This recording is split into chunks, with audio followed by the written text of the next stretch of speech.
Hello everyone, welcome to DSP online study. Previous video में हम लोगों ने बायो के लगभग 4 पोर्शन को पढ़ा था। पहला लाइफ प्रोसेस, दूसरा रेस्पिरेशन, तीसरा ट्रांसपोर्टेशन और चौथा हम लोगों ने एक्सक्रिएशन पढ़ा था, जिसमें हम लोगों ने नेफ्रॉन तक पढ़ा था और किडनी के बारे में पढ़ा था।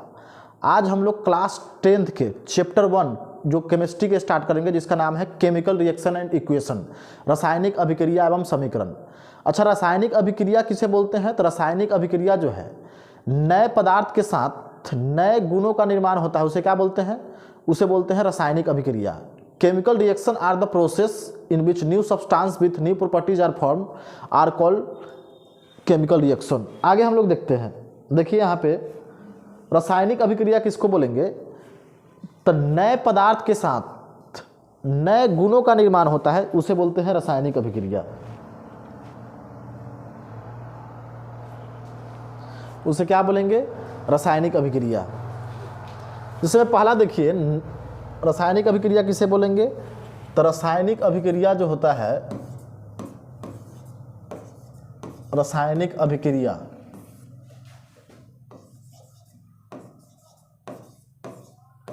नए पदार्थ के साथ नए गुणों का निर्माण होता है, उसे क्या बोलते हैं? उसे बोलते हैं रासायनिक अभिक्रिया। जैसे में देखिए यहाँ पे है कार्बन। कार्बन जब ऑक्सीजन के साथ मिलेगा तो क्या बना देगा? बना देगा कार्बन डाइऑक्साइड। देखिए, कार्बन डाइऑक्साइड बनने से पहले कार्बन का जो गुण था पहले अलग था, फिर इस पर कार्बन डाइऑक्साइड बनने से पहले ऑक्सीजन का गुण क्या था?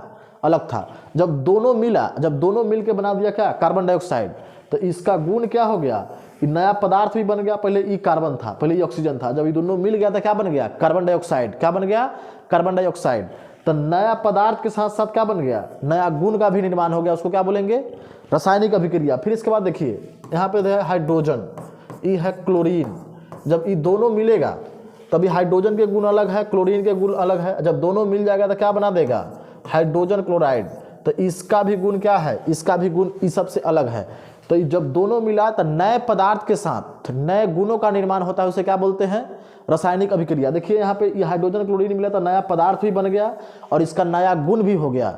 जैसे में यहाँ पे देखिए, मान लीजिए यहाँ पे चावल और दूध मिलेगा, चावल और दूध और प्लस में चीनी, ये तीनों मिलेगा तो क्या बनेगा? खीर बनेगा। तो बताइए, खीर बनने से पहले चावल का गुण जो था अलग था। चावल जो था हार्ड था। जैसे ही खीर बन गया तो चावल के गुण, चावल कैसा हो गया? चावल जो है मुलायम हो गया। चावल कैसा हो गया? मुलायम हो गया। पहले जो है दूध जो था उजले रंग का, उजला बोल रहे, दूध जो था पहले थोड़ा सा फीका टाइप का था। जैसे ही चीनी मिला इसके साथ, नया पदार्थ बना, तो दूध कैसा लगने लगा? मीठा मीठा लगने लगा। उसी प्रकार देखिए, चावल और दाल मिलेगा, चावल और दाल मिलेगा, चावल और दाल मिलेगा तो क्या बन जाएगा? चावल और दाल मिलेगा तो बनेगा खिचड़ी। तो इसका गुण, खिचड़ी बनने से पहले चावल का गुण जो था, पहले चावल का गुण कैसा था? चावल जो था पहले ठोस अवस्था में था, अभी भी चावल ठोस अवस्था में है, लेकिन चावल जो था पहले कठोर था। कैसा था? कठोर था। कैसा था? कठोर था। लेकिन अब चावल कैसा हो गया? अब चावल जो है मुलायम हो गया। अब इसके बाद दाल के साथ साथ खिचड़ी कैसे बना होगा? चावल, दाल और पानी से मिलकर बना होगा। पहले दाल जो था ठोस अवस्था में था, जैसे ही खिचड़ी बना, दाल जो है द्रव अवस्था में हो गया। तो नया पदार्थ के साथ नया क्या बना? नया गुण भी बना। पहले पानी जो था, डालने से पहले पानी जो था कलरलेस था, मतलब रंगहीन था, कोई रंगे नहीं था पानी का। जैसे ही खिचड़ी बना तो पानी का रंग कैसा हो गया? पानी का रंग जो है पीला हो गया। तो नया पदार्थ के साथ क्या बन गया? नए गुण का निर्माण हुआ। उसे क्या बोलते हैं? उसे बोलते हैं रासायनिक अभिक्रिया। अब आगे हम लोग एक चीज और समझते हैं कि देखिए, रासायनिक अभिक्रिया में वह पदार्थ जो रासायनिक अभिक्रिया में भाग लेता है, उसे बोलते हैं अभिकारक। क्या बोलते हैं? अभिकारक। The substance take part in a chemical reaction are called reactant. मतलब वह पदार्थ जो रासायनिक अभिक्रिया में भाग लेता है उसे अभिकारक कहते हैं। जैसे देखिए, खिचड़ी बनने में भाग कौन कौन लिया है? तो चावल, दाल और पानी, ये जो है भाग लिया है खिचड़ी बनने में। तो चावल, दाल, पानी क्या हो जाएगा? ये हो जाएगा अभिकारक। और रासायनिक अभिक्रिया के फलस्वरूप बने नए पदार्थ को क्या बोलते हैं? तो इसको बोलते हैं प्रतिफल। इसको क्या बोलते हैं? प्रतिफल, यानी कि प्रोडक्ट। इसको क्या बोलेंगे? प्रोडक्ट, प्रतिफल बोलते हैं इसको। रासायनिक अभिक्रिया के फलस्वरूप बने नए पदार्थ को क्या बोलते हैं? तो इसको बोलेंगे प्रतिफल, प्रोडक्ट। क्या बोलेंगे इसको? प्रोडक्ट। जैसे में खीर बना है तो खीर में अभिकारक कौन होगा? तो जो रासायनिक अभिक्रिया में भाग लिया है, वह पदार्थ जो रासायनिक अभिक्रिया में भाग लेता है उसे क्या बोलते हैं? अभिकारक। जैसे चावल, दूध, चीनी, ये क्या है? ये है अभिकारक। कहे कि भाग लिया है, ये खीर बनने में कौन कौन भाग लिया है? चावल लिया है, दूध लिया है, चीनी लिया है। तो ये सब क्या है? ये सब है अभिकारक। और खीर बन गया तो उसको क्या बोलेंगे? रासायनिक अभिक्रिया के फलस्वरूप बने नए पदार्थ को क्या बोलेंगे? उसको बोलेंगे प्रतिफल, प्रोडक्ट। क्या बोलेंगे उसको? प्रोडक्ट। फिर इसके बाद देखिए यहाँ पे है हाइड्रोजन क्लोराइड। तो हाइड्रोजन क्लोराइड क्या हो गया? प्रतिफल हो गया। हाइड्रोजन क्लोराइड बनने में कौन कौन भाग लिया है? तो लिया है कौन? हाइड्रोजन और क्लोरीन। तो हाइड्रोजन और क्लोरीन हो गया अभिकारक, रिएक्टेंट। क्या होगा? रिएक्टेंट। अब हम लोग देखते हैं आगे हम लोग देखते हैं कि रासायनिक अभिक्रिया के प्रकार। रासायनिक अभिक्रिया क्या प्रकार के होता है? तो रासायनिक अभिक्रिया होता है 4 प्रकार के। पहला है संयोजन अभिक्रिया, दूसरा है वियोजन अभिक्रिया, दूसरा है वियोजन अभिक्रिया,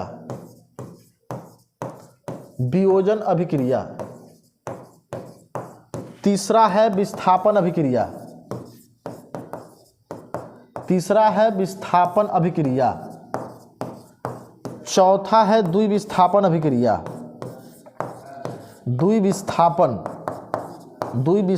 अभिक्रिया।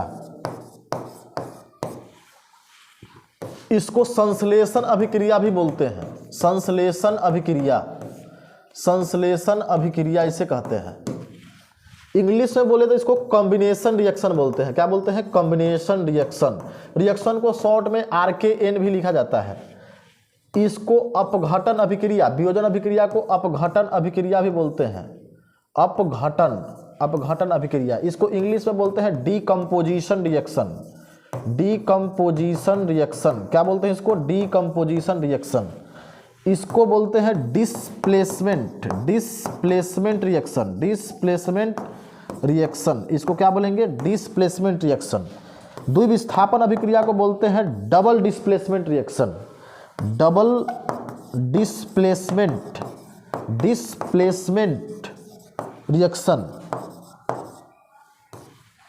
इसको बोलते हैं पहला संयोजन अभिक्रिया। पहला हम लोग क्या देखते हैं? पहला देखते हैं संयोजन अभिक्रिया। संयोजन अभिक्रिया किसको बोलेंगे? तो दो पदार्थ मिलकर एक नए पदार्थ का निर्माण करते हैं, उसे क्या बोलते हैं? उसको बोलते हैं संयोजन अभिक्रिया। दो पदार्थ मिलकर एक नए पदार्थ का निर्माण करते हैं। दो या दो से अधिक पदार्थ मिलकर एक नए पदार्थ का निर्माण करते हैं, उसको क्या बोलेंगे? उसको बोलते हैं संयोजन अभिक्रिया, combination reaction. When 2 or more than substance are combined with each other and form a new substance is called combination reaction। जैसे में देखिए चावल, दूध, चीनी मिल क्या पदार्थ हुआ? चावल 1, चीनी 2 और दूध का 3। तो 2 या 2 से अधिक पदार्थ मिलकर एक नए पदार्थ का निर्माण करता है। जैसे खीर बन गया तो उसको क्या बोलेंगे? उसको बोलेंगे कॉम्बिनेशन रिएक्शन, संयोजन अभिक्रिया। कौन सा अभिक्रिया? संयोजन अभिक्रिया। कौन सा अभिक्रिया उसको बोलेंगे? उसको बोलेंगे संयोजन अभिक्रिया। जैसे में पहला देखिए संयोजन अभिक्रिया में क्या होगा? संयोजन अभिक्रिया। संयोजन अभिक्रिया में देखिए जैसे मान लीजिए कार्बन है, ये ऑक्सीजन बना दिया क्या? Carbon dioxide. एक पदार्थ ई हुआ, एक पदार्थ ई हुआ, तो उसको क्या बोलेंगे? उसको बोलेंगे संयोजन अभिक्रिया। हम बताए क्या है कि संयोजन अभिक्रिया किसको बोलेंगे? डिफिनीशन को यहाँ से समझिए कि 2 या 2 से अधिक पदार्थ मिलकर, 2 से अधिक हो सकता है, 2 से कम नहीं, 2 या 2 से अधिक पदार्थ मिलकर एक नए पदार्थ का निर्माण करता है, उसे क्या बोलते हैं? उसको बोलते हैं संयोजन अभिक्रिया। जैसे में यहाँ पे देखिए, यहाँ पे है मैग्नीशियम और यह है ऑक्सीजन। जब मिलेगा तो क्या बन जाएगा? बन जाएगा मैग्नीशियम ऑक्साइड। क्या बन जाएगा? Magnesium oxide. एग्जाम में आपके क्वेश्चन, जैसे मान लीजिए एक समझने के लिए हम बताते हैं, जैसे खीरे वाला एग्जाम्पल लेते हैं। चावल और दूध मिलेगा और साथ साथ चीनी मिलेगा तो क्या बनेगा? खीर बनेगा। तो कै गो पदार्थ मिला है? एक पदार्थ ही हुआ, 2 पदार्थ ही, तीसरा पदार्थ ई। तो 2 या 2 से अधिक पदार्थ मिलकर, 2 से अधिक हो सकता है पदार्थ मिलकर एक नए पदार्थ का निर्माण करता है, उसे क्या बोलेंगे? उसको बोलते हैं संयोजन अभिक्रिया। तो कौन सी अभिक्रिया है? तो संयोजन अभिक्रिया। जैसे फिर इसके बाद आगे हम लोग देखिए, एग्जाम में एक क्वेश्चन और रिपीट होता है आपके एग्जाम में, बार बार पूछता है कि बताइए कैल्शियम ऑक्साइड को जब जल के साथ मिलाते हैं, कैल्शियम ऑक्साइड को जब जल के साथ मिलाते हैं तो क्या बनता है? कैल्शियम ऑक्साइड को जब जल के साथ मिलाते हैं तो क्या बनता है? तो कैल्शियम ऑक्साइड को, जैसे calcium oxide CaO, calcium oxide, इसको कली चूना भी बोलते हैं। क्या बोलते हैं इसको? कली चूना, कली चूना, कैल्शियम ऑक्साइड। जब इसको जल के साथ मिलाएंगे, जल का होता है H2O, मिलाएंगे तो क्या बना देगा? Calcium hydroxide, CaOH2।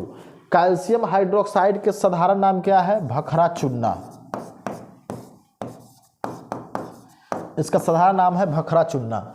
जब कैल्शियम ऑक्साइड को जल के साथ मिलाएंगे तो क्या बनाएगा? कैल्शियम हाइड्रोक्साइड, यानी कि भखरा चूना। क्या बनाएगा? भखरा चूना। एग्जाम में ये रिपीट हो चुका है ऑब्जेक्टिव में कि बताइए कैल्शियम ऑक्साइड के साधारण नाम क्या है? तो कली चूना। फिर एग्जाम में ये भी रिपीट हो चुका है कि कैल्शियम हाइड्रोक्साइड के साधारण नाम क्या है? तो इसका नाम है भखरा चूना। इसके बाद आगे देखिए, जब भखरा चूना यानी कैल्शियम हाइड्रोक्साइड को कार्बन डाइऑक्साइड के साथ मिलाएंगे तो क्या बना देगा? कैल्शियम कार्बोनेट, CaCO3, चूना पत्थर। क्या बनाएगा? चूना पत्थर। आपके एग्जाम में ये भी रिपीट हो चुका है कि चूना पत्थर के सूत्र बताइए। तो चूना पत्थर के सूत्र क्या होता है? Calcium carbonate, CaCO3। इसका रासायनिक नाम पूछे तो कैल्शियम कार्बोनेट। अगर चूना पत्थर के साधारण ऐसे रासायनिक नाम पूछे तो क्या बोलेंगे? Calcium carbonate. सूत्र पूछे CaCO3, क्या बोलेंगे? CaCO3। अब पूछेगा कि ई जो है कौन सी अभिक्रिया, रिएक्शन देके पूछे तो कौन सी अभिक्रिया है? तो संयोजन अभिक्रिया। बोले ये कैल्शियम हाइड्रोक्साइड जब कार्बन डाइऑक्साइड के साथ अभिक्रिया करेगा तो क्या बनेगा? Calcium carbonate. तो ऐसे भी पूछ सकता है क्या होता है जब कैल्शियम हाइड्रोक्साइड को कार्बन डाइऑक्साइड के साथ मिलाया जाता है? तो कैल्शियम हाइड्रोक्साइड को जब कार्बन डाइऑक्साइड के साथ मिलाया जाता है तो कैल्शियम कार्बोनेट यानी चूना पत्थर का निर्माण होता है। इसे संगमरमर भी कहा जाता है। क्या कहा जाता है? संगमरमर, जिसे मार्बल उर्बल बनाया जाता है, टाइल्स उस लगाया जाता है घर में। अब अगला हम लोग देखते हैं, आगे है वियोजन अभिक्रिया, जिसे अपघटन अभिक्रिया भी बोलते हैं। तो इसमें एक यौगिक टूटकर दो पदार्थों का निर्माण करता है। एक यौगिक टूटकर दो पदार्थों का निर्माण करता है, उसे क्या बोलेंगे? वियोजन अभिक्रिया। When one compound is decomposed to form two substance, it's called decomposition reaction। आगे यहाँ पे देखिए वियोजन अभिक्रिया, वियोजन अभिक्रिया।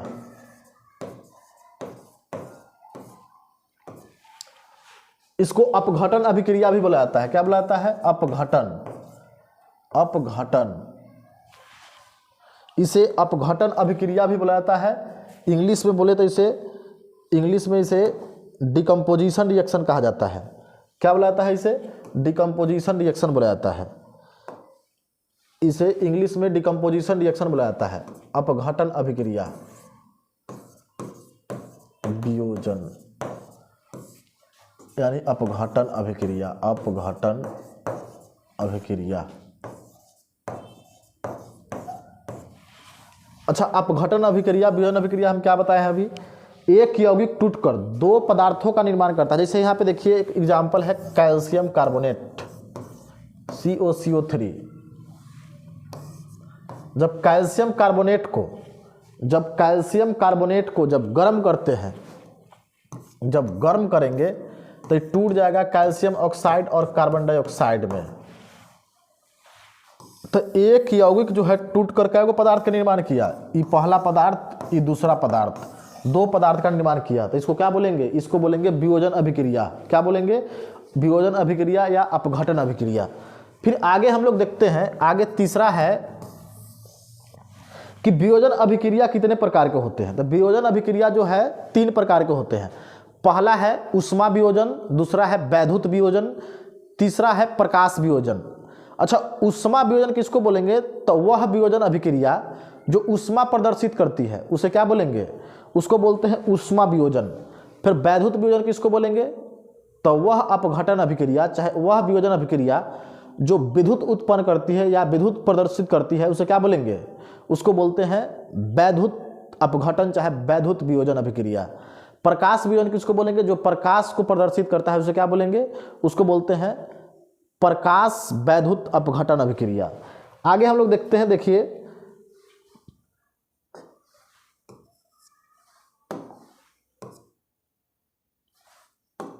यहाँ पे देखिए, यहाँ पे ध्यान दीजिए,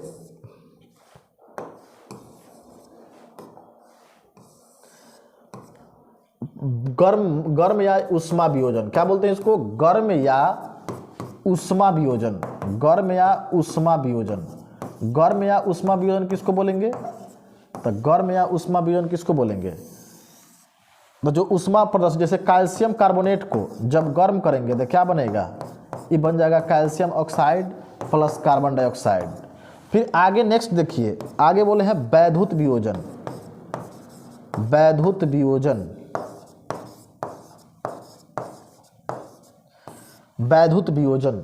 वैद्युत वियोजन किसको बोलेंगे, तो जो वैद्युत को क्या करता है, उत्पन्न करता है। जैसे देखिए, जैसे जल है, पानी है, जब पानी में हम लोग करंट पास कराएंगे, क्या कराएंगे, करंट पास कराएंगे, इलेक्ट्रिसिटी पास कराएंगे, तो ये टूट जाएगा हाइड्रोजन और ऑक्सीजन में। किस में टूट जाएगा, हाइड्रोजन और ऑक्सीजन में।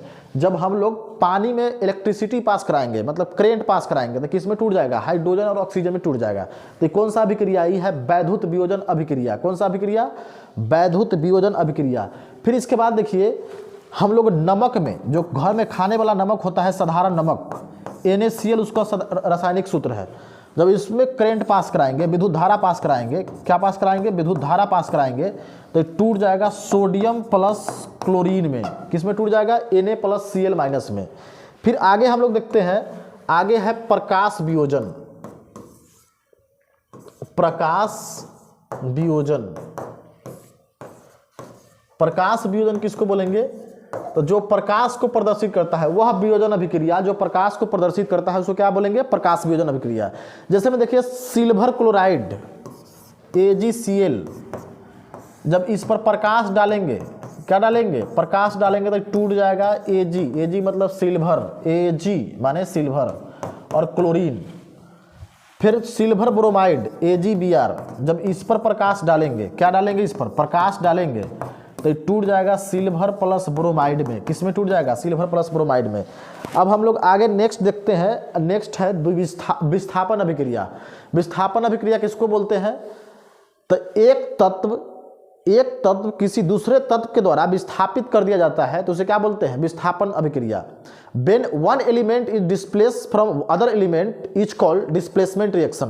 जैसे मैं एग्जाम्पल में देखिए विस्थापन अभिक्रिया के, जैसे कॉपर सल्फेट को जब जिंक के साथ मिलाएंगे तो क्या बना देगा, zinc sulphate, ZnSO4 plus copper. इसमें हुआ क्या, देखिए यहाँ पे है ई, जो है एक जगह पर ई चलाया, इसके जगह पर ई चला गया। जैसे जिंक जो है कॉपर के जगह पर चलाया, तो इसमें हम क्या बोले, एक तत्व किसी दूसरे तत्व के द्वारा विस्थापित कर दिया जाता है, एक तत्व किसी दूसरे तत्व के द्वारा विस्थापित कर दिया जाता है, तो उसी को क्या बोलते हैं, विस्थापन अभिक्रिया। जैसे जिंक, कॉपर सल्फेट को जब जिंक के साथ अभिक्रिया कराएंगे तो क्या बना देगा, जिंक सल्फेट प्लस कॉपर बना देगा। फिर आगे देखिए, आगे है कॉपर सल्फेट प्लस में मैग्नीशियम, जब इसको अभिक्रिया कराएंगे तो क्या बना देगा, ये बना देगा MgSO4 माने मैग्नीशियम सल्फेट प्लस कॉपर। फिर आगे देखिए, आगे है जब कॉपर सल्फेट को आयरन के साथ अभिक्रिया कराएंगे तो क्या बना देगा, फेरस सल्फेट, तो इसी को आयरस सल्फेट भी बोलते हैं, कॉपर। फेरस को क्या बोलते हैं, फेरस को बोलते हैं हम लोग आयरन, लोहा। फेरस जो है इसका लैटिन नेम है, इसको बोला जाता है, लोहा का लैटिन नेम क्या है, फेरस, ऐसे इंग्लिश में बोला जाएगा आयरन।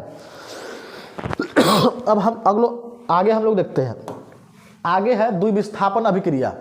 द्विविस्थापन अभिक्रिया क्या है, तो इसमें दो यौगिक अपने आयनों का आदान प्रदान करके नए पदार्थ का निर्माण करते हैं, उसे क्या बोलते हैं, उसको बोलते हैं द्विविस्थापन अभिक्रिया। द्विविस्थापन अभिक्रिया किसको बोलेंगे, तो दो यौगिक अपने आयनों का आदान प्रदान करके नए पदार्थ का निर्माण करते हैं, उसे क्या बोलेंगे, उसे बोलते हैं द्विविस्थापन अभिक्रिया। जैसे में हम लोग देखते हैं यहाँ पे क्वेश्चन, आयन क्या होता है, तो आयन जो है क्या है, तो आयन जो है चार्ज के समूह को आयन कहते हैं। क्या बोलते हैं, चार्ज के समूह को आयन कहते हैं। आयन जो होता है दो प्रकार का होता है, एक होता है केटायन, एक होता है एनायन। हिंदी में बोले तो धनायन इंग्लिश। फिर इसके बाद इसको बोलेंगे ऋणायन, positive charge negative charge. Positive charge को प्लस चार्ज वाले को क्या बोलते हैं? उसको बोलते हैं धनायन, माने कि केटायन। अब माइनस चार्ज वाले को क्या बोलेंगे? ऋणायन, यानी कि ऋण मतलब कर्जा में है, ऋण मतलब क्या? कर्जा, तो माइनस में होगा तो उसको क्या बोलेंगे? ऋणायन। ऐसे उसको बोलते हैं एनायन। यहाँ पे देखिए, मान लीजिए द्विविस्थापन अभिक्रिया में है, यह है barium chloride BaCl2। Barium chloride को जब सोडियम सल्फेट के साथ अभिक्रिया कराते हैं, सोडियम सल्फेट के साथ, तो क्या बनाएगा? ये बना देगा barium sulphate plus Na2CO3, sodium carbonate. देखिए यहाँ पे बेरियम पर है प्लस चार्ज, क्लोरीन पर है माइनस चार्ज। ए पर है प्लस चार्ज, ए पर है माइनस चार्ज। अच्छा ये बताइए, अपन आयन का आदान प्रदान कर रहा है, ये जो है ये अपन आयन एक साथ मिला देगा, ये जो है ये अपन आयन एक साथ मिला लेगा। तो आयनों के दो यौगिक, एक यौगिक ई है, एक यौगिक ई है, दो यौगिक अपनों आयनों का आदान प्रदान करके, मतलब अपन आयन के अदला बदली करके नए पदार्थ का निर्माण करता है, उसको क्या बोलेंगे? उसको बोलते हैं द्विविस्थापन अभिक्रिया। क्या बोलेंगे?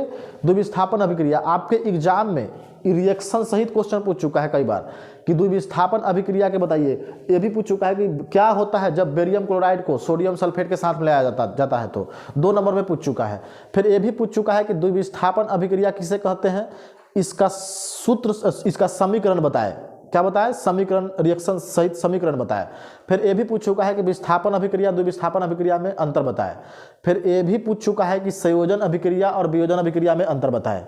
फिर इसके बाद इससे ये भी क्वेश्चन पूछ चुका है कि क्या होता है जब कैल्शियम ऑक्साइड को जल के साथ मिलाया जाता है, तो क्या होगा? कैल्शियम हाइड्रोक्साइड का निर्माण होगा, भखरा चूर्णा का निर्माण होगा। अभी हम लोग तुरंत अभी जस्ट पढ़े हैं। फिर ये भी क्वेश्चन पूछ चुका है कि बताइए कैल्शियम कैल्शियम हाइड्रोक्साइड को कार्बन डाइऑक्साइड के साथ मिलाते हैं तो क्या बनता है? कैल्शियम कार्बोनेट बनता है। ये कौन सी अभिक्रिया है? तो यह संयोजन अभिक्रिया भी हम लोग तुरंत पढ़े हैं। तो यहाँ से ऑब्जेक्टिव क्वेश्चन बनने की भी संभावना है, यहाँ से सब्जेक्टिव क्वेश्चन बनने की भी संभावना है। धन्यवाद।